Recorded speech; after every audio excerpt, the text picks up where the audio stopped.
Do you think she genuinely watched us? She said she really loves how we blend the excitement of F1 with engaging content. However, our engagement is lower than it should be. I think that's fair. That is true. We've seen similar accounts of yours crushing it on social media by reaching motorsport enthusiasts who are actively searching for thrilling content. But it's an email that's been written by a person, very confident.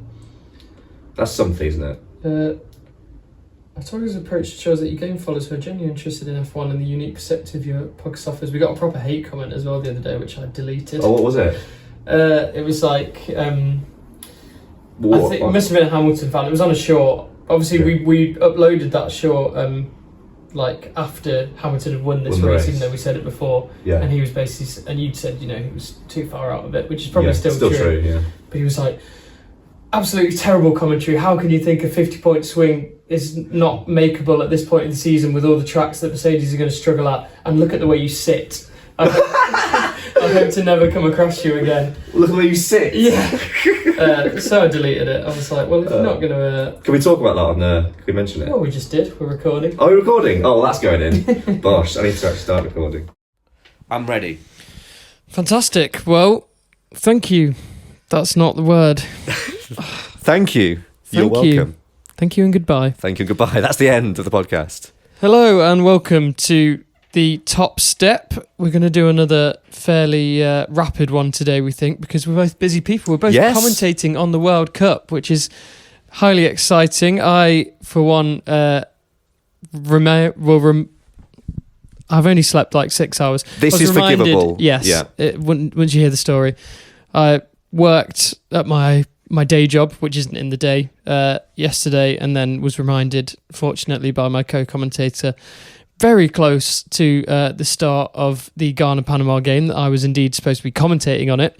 Managed to get myself in and back-to-back commentated on that and Uzbekistan-Colombia, and then got myself the healthiest meal deal I could from the 24-hour Sainsbury's at 5:30 in the morning, and then crawled into bed, and then got up and had a sandwich from Silver's Deli, which was very nice, and then came here, and we're squeezing this into a tiny little window of opportunity before you go and commentate on some the corridor of opportunity is what we are today. Yeah, I'm commentating on the Czech Republic against South Africa. I mean, the huge ties that we work on just keeps coming thick and fast. I feel pretty all right about it. I've watched both sides. I've commentated on the Czechs before.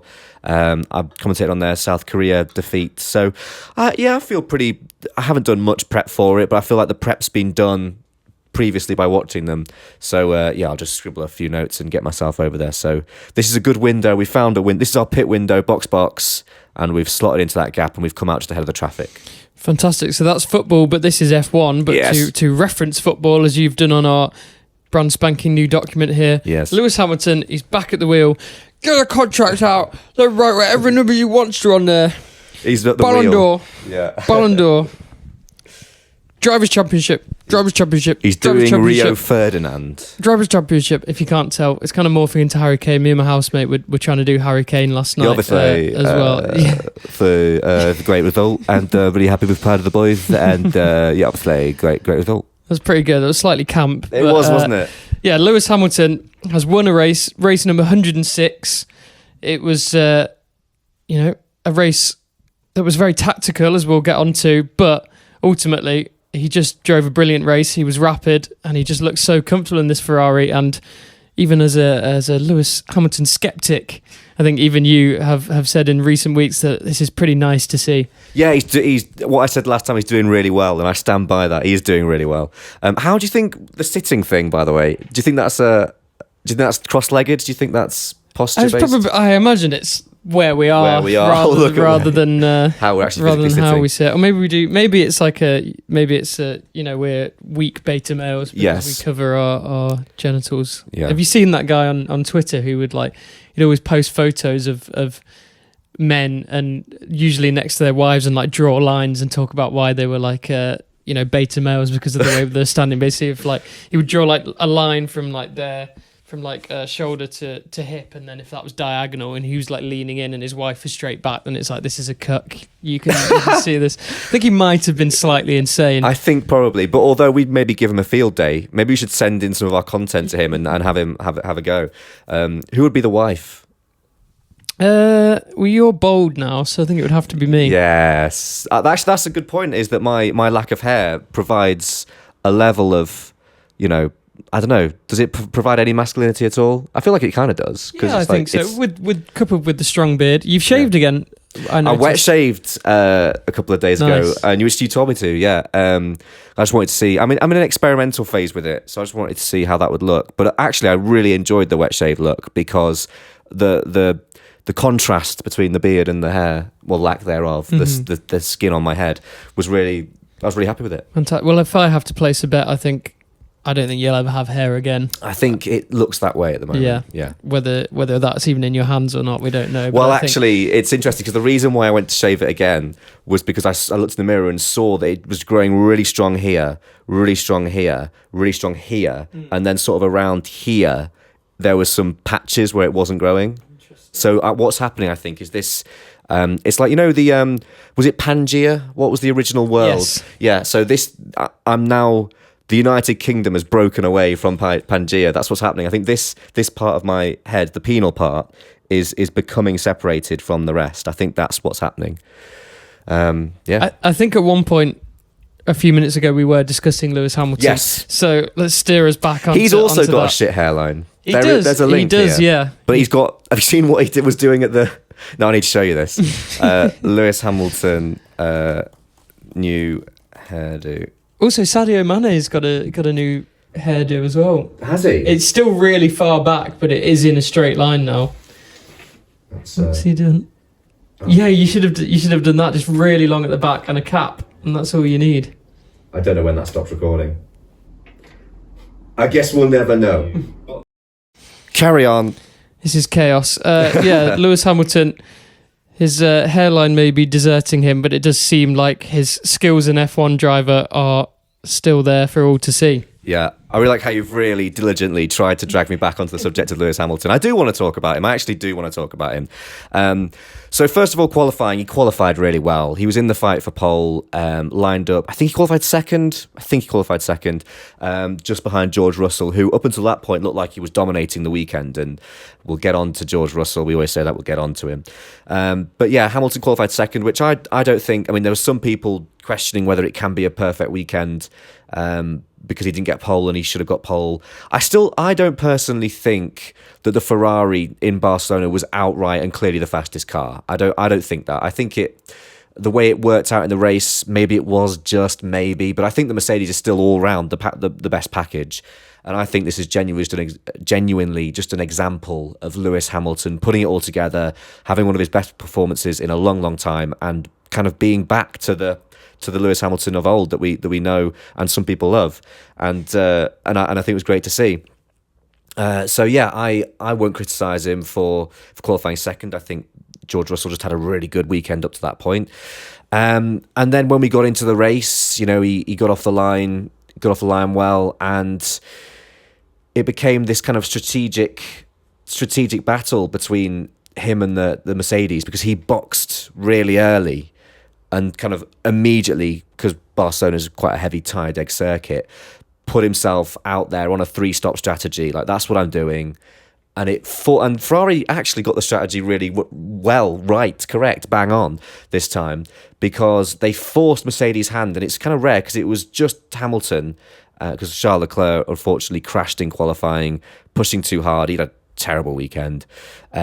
But I think that Ferrari got the strategy right to box Hamilton early and force the Mercedes, who are obviously warring, Antonelli and George Russell, they're not going to cooperate on strategy because they're fighting each other for a title. So it really put a spanner in the works. So not only was it a good performance by Hamilton, it was a good performance strategically by Ferrari. And then the game was on, really, at that point to see, how the strategy was going to pan out. Yeah, and I found it really interesting the way that Hamilton and Ferrari were able to sort of dictate terms in the race strategically.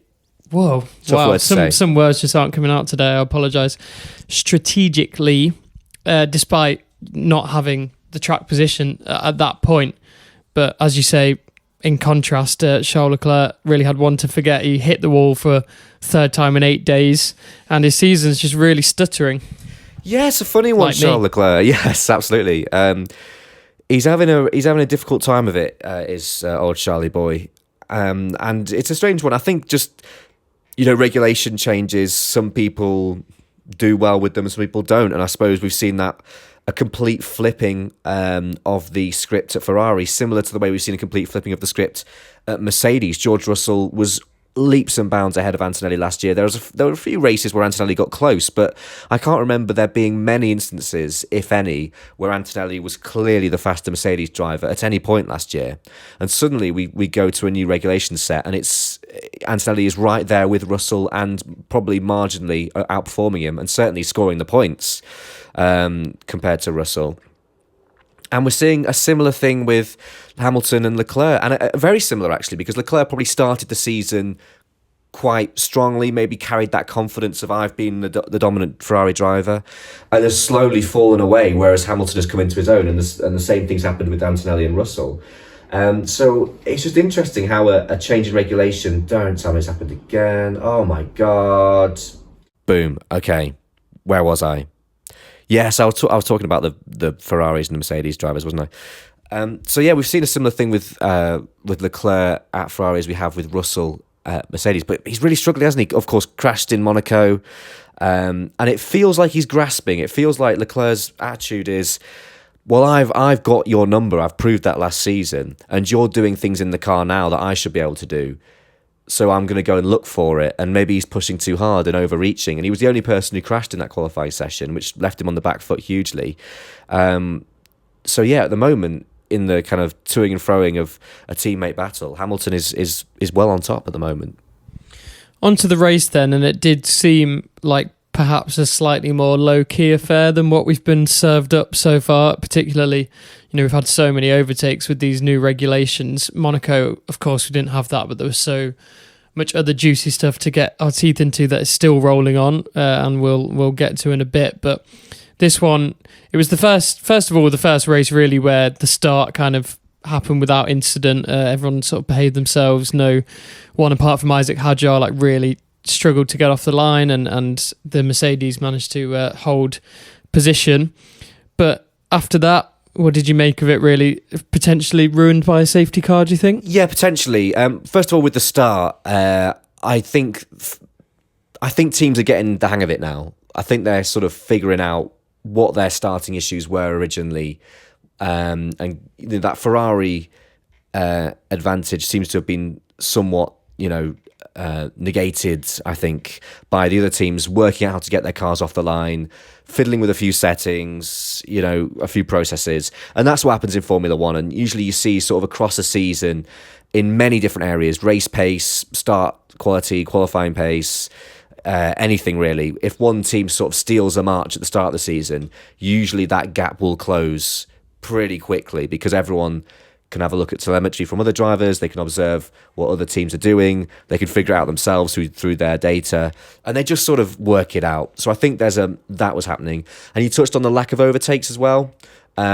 Historically, Barcelona has been quite a tough place to overtake at anyway, because there's a lot of sort of long, sweeping, medium speed corners, which are the worst for overtaking. Really, with you need a long straight into a heavy braking zone is kind of the best way to generate overtakes. And while Barcelona does have a long straight, it also has a medium speed corner leading up to it, which is hard to follow. And then the braking zone into turn one it's not a heavy braking zone. So usually what you see is drive-by passes or kind of swoops around the outside into that corner. You don't really see lunges on the brakes into that corner. So there's that, but I also think, similar to the starts, teams will work out how to chuck some dirty air behind and make it harder to overtake, and just things in F1 tend to get solved, basically.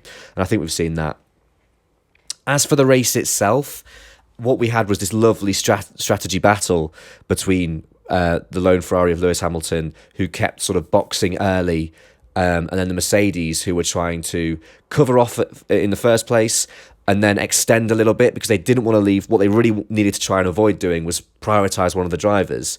So usually what you'd see in this situation, and it happened actually in 2016 when Max Verstappen won his first race of his career driving for Red Bull, they put one of the Red Bull drivers on a 2-stop, Max Verstappen, and one on a 3-stop, Daniel Ricciardo, to just see which one would work out, basically. Because they weren't in a title fight, it didn't really matter. The two Mercedes are in a title fight, so they need to make sure they don't give preferential treatment to one of the drivers, which gives Ferrari a great chance to sort of mess them about a bit, which left us in a situation where Lewis Hamilton extended long in the final stint with a hope of getting a tyre offset, boxing, and then fighting through the field, having to overtake both the Mercedes on track. As it turns out, the safety car came out and allowed him to pit and remain just in front of George Russell, which kind of destroyed the on-track action and kind of gave Lewis Hamilton an easier victory. And I mentioned before that I had a hot take that I thought was sort of my own, but it turns out that everyone thinks this anyway. That was that I believe that Lewis Hamilton had a great chance of winning the race anyway, and I actually think that he probably would have won the race anyway. Yeah, your mate Andrew Benson said that, actually. Yeah, and I don't really like Andrew Benson, but yes, I do believe that. I think that he had that tyre offset and he had that pace, and we saw, and we'll discuss Russell and Antonelli, those two were squabbling as well, which would have slowed them down. So yeah, I think Lewis Hamilton either way would have had a great chance of winning it. I would have liked to have seen it happen on track. That would have been more exciting. And then I think we'd be talking about this race as like a really great race. As it happened, it sort of damp squibbed itself. Yeah, it's not the first untimely safety car so far in the season. One thing that just and they always seem to cost Russell. Have you noticed that? Yeah, it's interesting that someone really hates him. Yeah, but something that's just kind of like popped into my mind while you were talking about that, I think we already had maybe discussed the fact that we didn't think there was the possibility of seeing another Norris, Piastri, Verstappen dynamic play out this season. And no, I don't think maybe Lewis Hamilton will be able to take the title race to the last day in that way, but it does just create a headache for Mercedes that they've now got a competitor wedged in between their two drivers in the standings, who is now, as you say, dictating terms and meaning that they actually have to maybe use some less than optimum race strategies just because of the presence of Hamilton. Yeah, I mean, and that's what Ferrari will be hoping, that continues and they can get in amongst it with the Mercedes. I would urge one to exercise caution in believing that this is going to be the look of the season from now on. There are so many different circuits that really lend themselves to different qualities.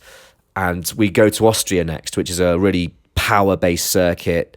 There's only, I think, about 8 to 12 corners on that circuit, and it's really just medium speed corner, fairly long straight, medium speed corner, fairly long straight. Lots of overtaking opportunities at Austria, loads. It's usually a really good race, actually. So I don't think we should expect, because it might be that the McLarens then become Mercedes' closest challenger.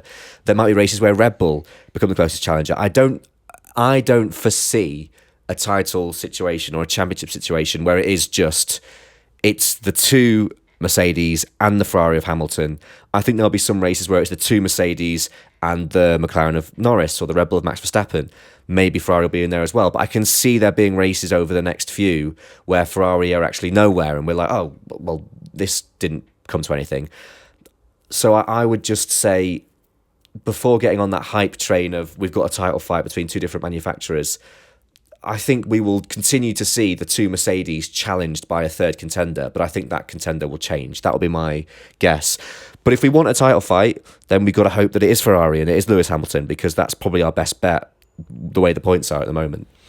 Yeah, it looked like we were going to get the title fight reignited. Well, we did in the end, but it seemed like it was going to be through George Russell predominantly when he got that pole, but it just didn't work out for him in the race. Yeah, it was a strange one. He was brilliant throughout the weekend in qualifying, getting pole position, also in practice, and then going to the race as well. He looked for the first half of it pretty strong, pretty flawless, but he didn't quite break away from the rest of the pack in the way that we saw Antonelli do in Monaco and the way that we have seen Antonelli do a couple of times this season. So it just looks like his race pace, and it's particularly at the end of stints that we started to see him lose out towards his contenders and Antonelli as well. It's as though he wasn't able to quite coax the tyres into a good window, which is interesting because he's the more experienced driver with these tyres. You'd think he'd be able to be on top of that, but it just something with the regulations maybe isn't suiting his driving style, and it's not helping keep the tyres in the right window. Because it was consistently, he was able to hold Antonelli off at the start of stints, and as they gradually got through, Antonelli got quicker and quicker, which opened the door to Lewis Hamilton, but it also opened the door to Antonelli, and they went at it, didn't they? They went at it. They had a side-by-side moment. Yeah, talk about it. We had a proper ding-dong, which was very exciting, and Antonelli looked like he'd probably come out the victor. He did, yeah. And throughout that last stint, Antonelli was able to track Russell as clearly Russell's tyres were going off. I heard after the race that Mercedes said that they made a change to George Russell's front wing, because what they can do is they can like add or detract downforce without actually taking the whole front wing off. They can just make little changes, subtle changes on the wing that affect your downforce. And is that on the computers? That I think it is. Yeah. But I think it requires a little bit of manual adjustment at the stops as well. I actually don't know the ins and outs of it. I should look into that. So they did that with Russell, and that led him to struggle a bit more in that last stint. But I think throughout the race, that's a slight excuse, but also throughout the race, he was having a similar issue. There must have been a problem in the first place to try and fix it, right? So I don't think that's a full excuse. But yes, we got into a battle, and Russell was able to hold Antonelli off for most of the race. But then finally, with only a few laps to go, Antonelli was able to get the move done after tracking Russell throughout, clearly having more pace. He was coming off the radio saying, "I'm so much quicker." And he did get through, and then looked like he was going to be okay after that. Then a series of things happened that were sort of bizarre. So the first thing was when Antonelli made his move, Russell did try and cover him to the inside, which led him to go over sort of like the rough track on the inside with the marbles and whatnot. And it looked like he damaged his front wing. So the first thing was, Antonelli's got past, but he's got a front wing issue, because it was sort of hanging off the end plate. And it was like, well, is that going to affect him? Well, we'll watch and see over the next lap if that was going to slow him down. But then what we actually saw was him slowing down significantly and then stopping and pulling off to the side of the track because his engine failed. And, we've said it throughout that luck balances out throughout a season, and George Russell has had terrible luck. He had terrible luck in this race with the safety car timing as well, but arguably still would have lost out. And actually, he probably wasn't in a position to win that race anyway, with Hamilton and also with Antonelli getting past him. But Antonelli's retirement allows Russell to close in slightly. It allows Hamilton to close in. But I think the real frustration for George Russell will be that whenever he's retired, Antonelli's been there to win and take 25 points off him. Whereas this time he finished second, did George Russell, and only claimed 18 back. So I think he'll still feel there's a missed opportunity there. And he also didn't have the pace to hold Antonelli behind. So Russell should be shitting his Selef, I would say. Yeah, one word, Rosberg, I think. Once again, that is from our very first episode is proving more and more true every race weekend. But it did pave the way for an all-British podium, which I know as a fervent nationalist you will have enjoyed. Yeah, absolutely, yes. That's why I shaved my head, to get closer to the right wingers. But no, obviously you've been vocal in the past about not really caring that much about British drivers in particular doing well, but it's still a cool statistical anomaly to get 3 on the podium for the first time since the US in 1968. Great start. And that third one was Lando Norris. So talk a little bit about him and his not necessarily battle with Piastri, but maybe a pace differential that you noticed. Yeah, Lando Norris has been the sleeper hit of the season, I would say. He's been the gone under the radar, quietly getting on with his business. A lot of car failures, but whenever he's been on track and whenever he's been in with the hunt, he's been really strong. I think winning that World Championship has freed him up a bit. I think there's some of the tension has gone. He seems more chilled. He seems more jovial. He seems like the Lando Norris that first broke onto the Formula One scene, and it's just released him and relaxed him, and he looks so confident and on it, and he's driving really, really well, Lando Norris, this season.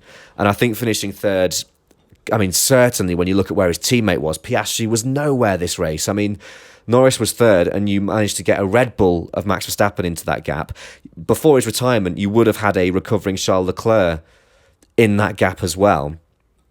So, and in terms of like distance as well, Piastri was way, way off. So Norris drove brilliantly and did really well to finish third. It's hard to place that McLaren, just as it's really hard to place the Red Bull. We don't know if Max Verstappen is sort of driving the wheels off that thing, and I guess where Hadjar is suggests that he kind of is.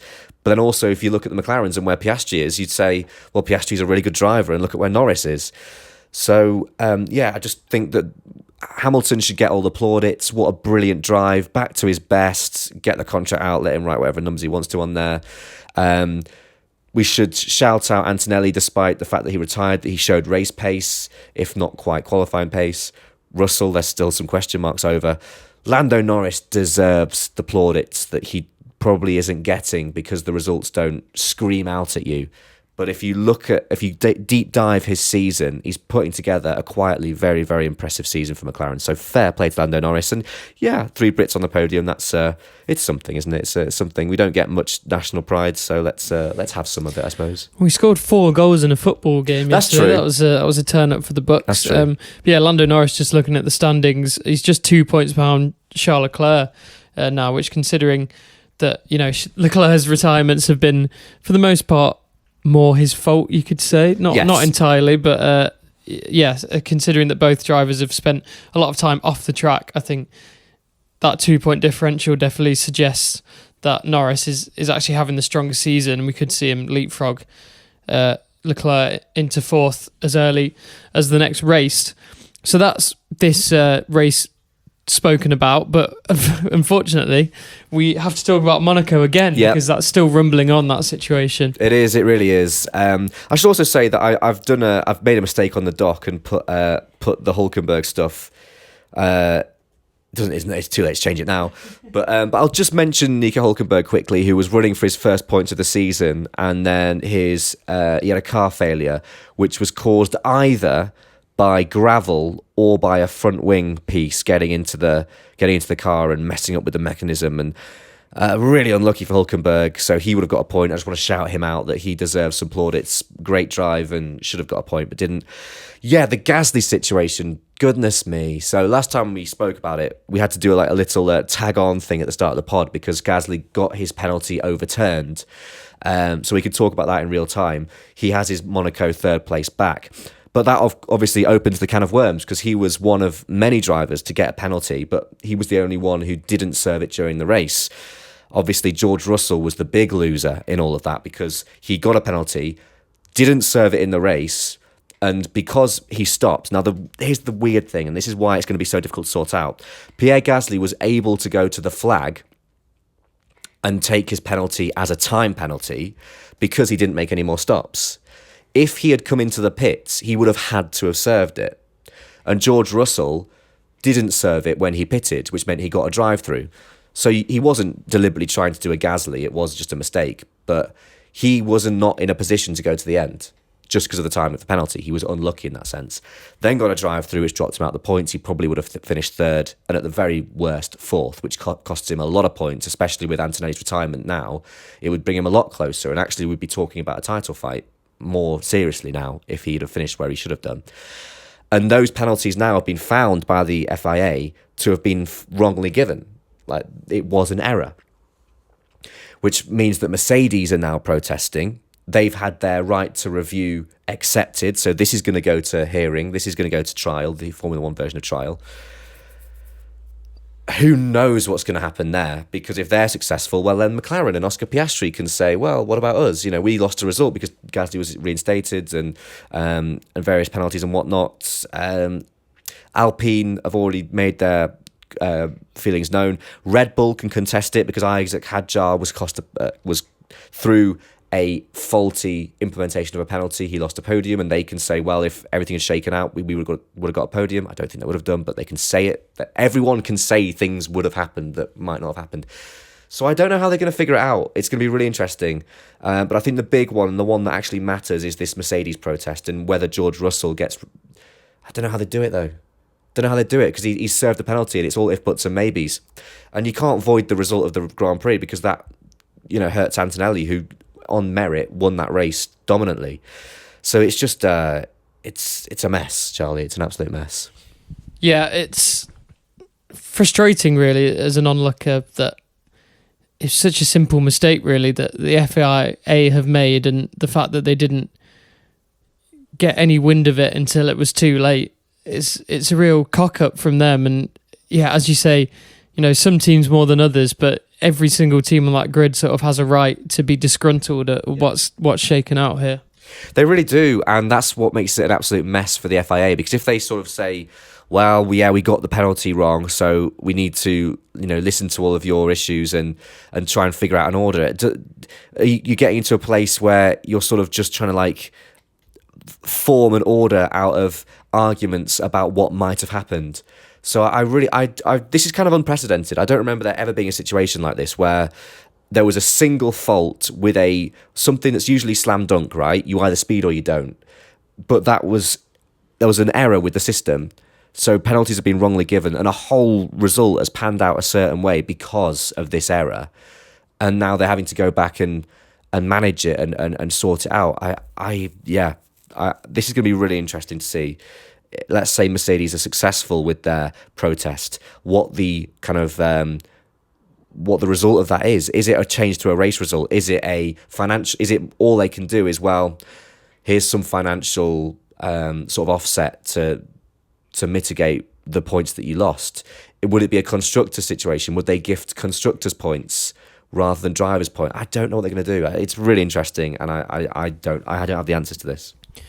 Looking forward, then we've got a couple of weekends off, or one weekend off, and then back into it with the Austrian GP at the Red Bull Ring. That doesn't seem like it should be allowed. Obviously, it's Red Bull sponsor very many things, but that's just funny to see. But yeah, you've already mentioned that it's a high overtake circuit. What else are you expecting to see? Well, first of all, it's one of my favourite circuits on the calendar. If someone was to say you can watch a Grand Prix at any track, what would those tracks be? My three would probably be Brazil, which is my favourite one. I love a Brazilian Grand Prix. Silverstone is a fantastic circuit and high speed and brilliant, and the weather gets... Same with Brazil. Silverstone, the weather gets involved as well.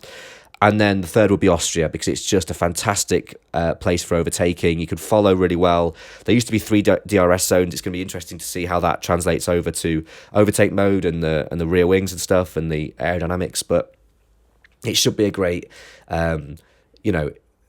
spectacle, I think. And if there's anywhere where these pass and repasses are going to be seen, Austria, you've got an overtaking opportunity into turn 1. You've got a bigger overtaking opportunity into turn 3 with the massive break into the hairpin after a long straight, which then goes into another long straight. You've got 3 long straights in a row.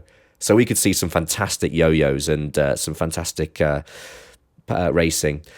As for the Red Bull Ring part of it, I wouldn't say it's a circuit that has historically absolutely favoured Red Bull.